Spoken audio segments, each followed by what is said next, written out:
గారితో మాట్లాడదాం. సురేష్ బాబు గారితో. సురేష్ బాబు గారు ఏంటి ఏమనుకున్నారు? ఇంతకుముందు మీకు వీడియో చూపించాం. ఆయన చెప్పు పట్టుకుని దొంగతనం ఎవరు చేశారో చెప్పేస్తున్నారు, నేరాలు ఎవరు చేశారో చెప్పేస్తున్నారు. ఇంట్లో పిల్ల ఎవరైనా తప్పిపోతే ఎటు వెళ్ళిపోయాడు, బతుకున్నాడో లేదో కూడా చెప్పేస్తున్నాడు. ఏంటి ఇలా చెప్పేయచ్చా? సాధ్యం అవుతుందా చెప్పేయడానికి? జై శ్రీమన్నారాయణ. జై శ్రీమన్నారాయణ అండి. ముందుగా మన బిగ్ టీవీ ప్రేక్షకులందరికీ కూడా జై శ్రీమన్నారాయణ. అయితే ఈ సందర్భంగా ఇక్కడ ఒకటండి, జ్యోతిష్యం అనేది చాలా గొప్ప విషయం. యావత్ ప్రపంచాన్నే మనము ఎంతో గొప్ప విషయంగా పాలించేటువంటి ఈ యొక్క జ్యోతిష శాస్త్రాన్ని అఘోర పాలపరచడం అనేది నేను దీనికి సహించుకోలేకపోతున్నాను. ఇకపోతే ఈ జ్యోతిష్యానికి సంబంధించినటువంటి విజువల్స్ ఏవైతే ఉన్నాయో మనం చూస్తున్నాం ఈ రోజున. నేను ఒకప్పుడు విన్నాను కొన్ని కథల్లో, రామాయణంలో మనకి పాదరక్షకులు కూడా పాలించేవని చెప్పేసి అని విన్నాను. పాదరక్షకులు మనము ₹1,00,00,000 పెట్టి కొన్నా కూడా కాళ్ళకే వేసుకుంటాము, అవి మనకి కాపాడుతూ ఉంటాయి. కానీ పాదరక్షకులు దేవుని ఆలయంలోకి వెళ్తూ కూడా అవి పవిత్రంగా బయట విప్పేసి వెళ్తాము. కానీ అలాంటి పాదరక్షకుల నుంచి తీసుకొని జ్యోతిషం చెప్తాను, తప్పిపోయిన వాళ్ళు చెప్తాను అంటే ఏదో రకమైనటువంటి కొత్త వరవడిని ప్రజలకు చూపించాలని ఒక నినాదం. అతను ఏదో కోట్లు వేసుకుపోవాలని తప్పితే అందులో జ్యోతిషం ఉంటుందని ఇంకోటి ఏం లేదు. అమాయక ప్రజల్ని లేదా ప్రజల్ని మభ్యపుంచేసి నైట్ కోటిసం చేసేటువంటి విధంగా అయితే ఏ జ్యోతిష పండితులు చెప్పలేరు, ఏ జ్యోతిషానికి లేదు. కానీ కొన్ని రకాల గణితాలు ఉన్నాయి, కొన్ని రకాల సిస్టమ్ ఉంది అదొకటి దానికి. ఇలా చెప్పుల్ని పెట్టి లేకపోతే ఇంకోటి ఏదైనా చూపించేసి తోళ్ళని తీసుకొచ్చేసి జంక తోలు లేకపోతే సింహం తోలు తీసుకొచ్చి చూపిస్తాను అంటే దానివల్ల జ్యోతిషాలు పండవు, దానివల్ల జ్యోతిషాలు అయితే ఏమవ్వవు. చాలా రకాలు ఉన్నాయి. ప్రశ్నశాస్త్రం ఉంది, న్యూమరాలజీ ఉంది, ఆస్ట్రాలజీ ఉంది, ఇంకా కార్డ్స్ ఉన్నాయి. ఎన్నో రకాలుగా జ్యోతిష్యం ఉన్నది. ఈ రోజున ఎన్నో రకాలుగా చెప్పేటువంటి పరిస్థితి ఉంది. అలంతా తీసేసి చెప్పుల్ని కూడా తీసుకొచ్చారంటే జ్యోతిషాన్ని అంత కించపరిచేటువంటి విధంగా ఉంది. జ్యోతిషంలో ఎవరికంటే ఇక్కడ ఒక సిస్టమేటిక్ లేకపోవడం వల్ల, గురువులకి ఎంత మేన బుద్ధి లేకపోవడం వలన, నేర్చుకున్నటువంటి విద్య తెలియకపోవడం వలన. గట్టుపల్లి శ్రీనివాస్ గారు, సురేష్ బాబు గారు, అసలు జ్యోతిషం అంటే ఏంటి?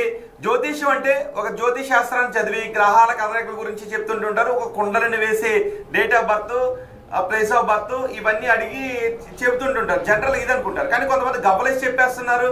మళ్ళీ నాడి జ్యోతిషం అని అంటారు, రకరకాలు అంటుంటుంటారు. జ్యోతిషం అంటే అది ఒక్కటేనా?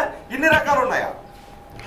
జ్యోతిష్యం అంటే ఒక్కటేనండి, కాకపోతే దానిలో చాలా రకాల సబ్జెక్టులు ఉంటాయి. 16 రకాల నుంచి 24 రకాల సబ్జెక్టులు ఉంటాయి. ఒక్కొక్కరు వారి వారి విద్య ప్రకారంగా, ప్రాంతీయ ఆచార ప్రకారంగా, అక్కడ ఉండేటువంటి సంస్కృతి ప్రకారంగా నేర్చుకునేటువంటి విధానాలు అయితే చాలా రకాలు ఉన్నాయి. కాదు దాంట్లో చెప్పులు ముచ్చలైతే ఎక్కడ చూపించిన విధానం లేదు. చెట్ల నుంచి జ్యోతిష్యం తీసుకోవచ్చు, గాలి నుంచి జ్యోతిష్యం తీసుకోవచ్చు.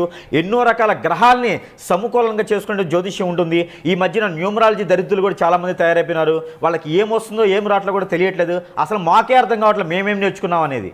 ఆ రకంగా జ్యోతిష్యం చెప్పబడుతుంది. కాబట్టి ఈ రోజున బోర్డు పెట్టుకున్నాడు మీడియాలో. ఈ రోజున ఎన్నో రకాలుగా అండి ఈరోజు జనాన్ని మోసపోర్చడానికి మోసపూరితమైన విషయాలు. కిరీటం పెట్టుకుని వస్తారు, నడుముకి వెంట్రుకల తాడు పెట్టుకుని వస్తాడు, త్రిశూలం పట్టుకుని వస్తారు. ఇక వజ్ర వైడూరి మణిమాణిక్యాలతో ఈ గురువులంతా దరిద్రులంతా ఏడపరి వీరికి దరిద్రుడికి ఏమొస్తుందో తెలియదు, ఏం రాదో తెలియదు. ఆన్లైన్లో నెంబర్లు పెడతారు. హిప్నటైజింగ్ చేయబడును.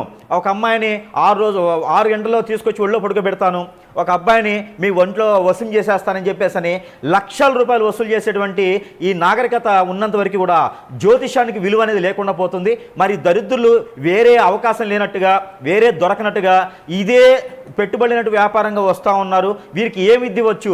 ప్రభుత్వాలు కూడా చొరవ చేసుకొని వీరికి ఒక సర్టిఫికేట్ ఉండాలి.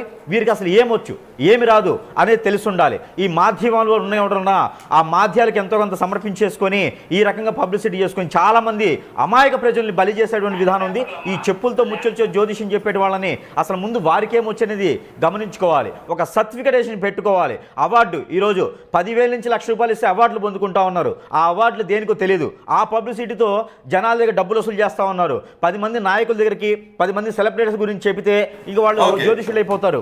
ఇక వాళ్ళు విచ్చలవిడిగా డబ్బు సంపాదిస్తారు. ఇక వీడు పబ్లిసిటీలో కనిపించడానికి ఇక వాళ్ళకి బినామీలు ఉంటారు, ఇక ల్యాండ్స్ ఇస్తారు, గుళ్ళు అంటారు. ఇలాంటి చాలా ఏర్పడుతూ ఉన్నాయి. కానీ అసలు జ్యోతిషం అంటే ఏమిటి, దీని గురించి అవగాహన ఏమిటి, ప్రజలకు అసలు ఏం కావాలనేది కూడా ఎవరికి ఏం తెలియని పరిస్థితి ఏర్పడేటువంటి అసలు నమ్మకం సిద్ధాంతం ఉన్నదా లేదా ఈ రోజున? ఏంటి జ్యోతిషం అంటే ఏంటి?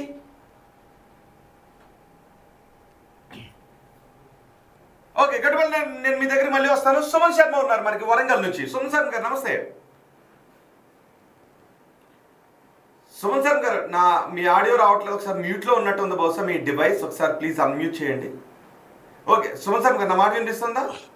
వినపడుతుందండి. ఓకే అండి, ఓకే వినిపిస్తుంది. సుమన్ శర్మ గారు, ఏంటి అసలు జ్యోతిష్యం అంటే ఏంటి? ఇప్పుడు రకరకాల జ్యోతిష్కులు కనబడుతున్నారు, రకరకాల పద్ధతులు కనబడుతున్నాయి. ఒక ఆయన చెప్పు పట్టుకుని చెప్పేస్తున్నాడు, ఇంకో ఆయన బోర్డు చూసి చెప్పేస్తున్నాడు, ఇంకొకరు ముఖం చూసి చెప్పేస్తున్నారు, ఇంకొకరు గబ్బలేసి చెప్పేస్తున్నారు. అసలు జ్యోతిష్యం అంటే ఏంటి?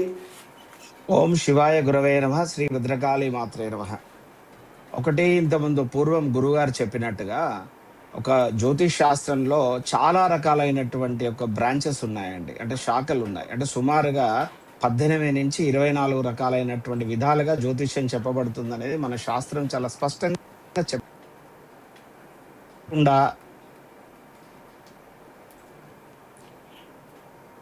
హలో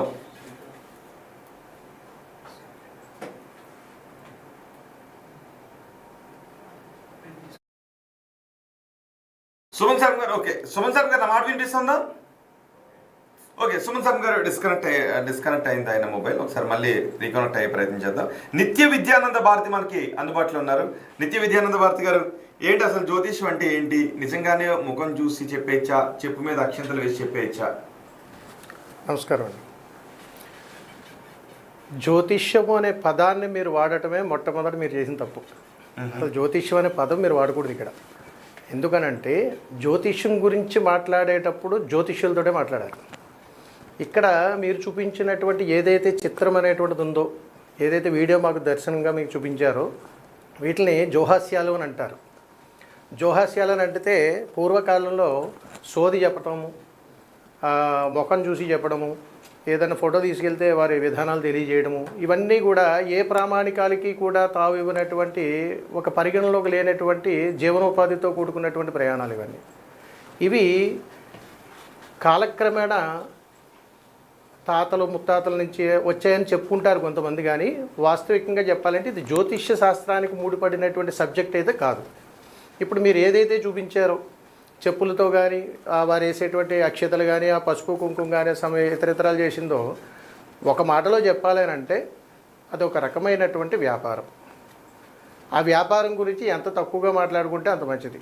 ఇప్పుడు విజ్ఞానం కోసము లేకపోతే సమాజ శ్రేయస్సు కోసం మనం ఏదైనా మాట్లాడాలి అని అడిగితే, ప్రజలు ప్రతి ఒక్క విషయాన్ని కూడా ఉన్నటువంటి సమస్యను ఇది జ్యోతిష్యమే అనేటువంటి ఒక ముద్రలతో ఉన్నటువంటి ఆలోచనతోటి నా జ్యోతిష్యం ఎలా ఉందండి, నా బంగారం పోయింది, జ్యోతిష్యం చెప్పండి అని అంటారు.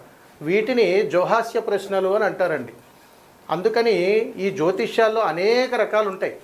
ఒక్కొక్క రకము ఒక్కొక్క విధమైనటువంటి పరిజ్ఞానంతో కూడుకున్నటువంటి విజ్ఞానాన్ని అందించేటువంటి జ్యోతిష్యాలు చాలా ఉన్నాయి. వీటిని ఆయా అనుష్ఠాన విధానాలను బట్టి, వారు సురేష్ గారు చెప్పినట్టుగా ఆయా ప్రాంతాలను బట్టి, ఆచార వ్యవహారాలను బట్టి, అక్కడ ఉన్నటువంటి వాతావరణాన్ని బట్టి, వారికి ఉన్నటువంటి గురువు యొక్క పరంపరను బట్టి ఈ జ్యోతిష విధానాలను ఉంటాయి. అయితే మీరు అడిగినటువంటి జ్యోతిష్యము అంటే జన్మకుండలతో చూసేటువంటి జ్యోతిష్యము, ఇప్పుడు మీరు అడుగుతున్నటువంటి చూపిస్తున్నటువంటి ఈ జ్యోతిష్యానికి రెండూ పొంతం లేదు. రెండవది, ఇక్కడ మీరు మాట్లాడుతున్న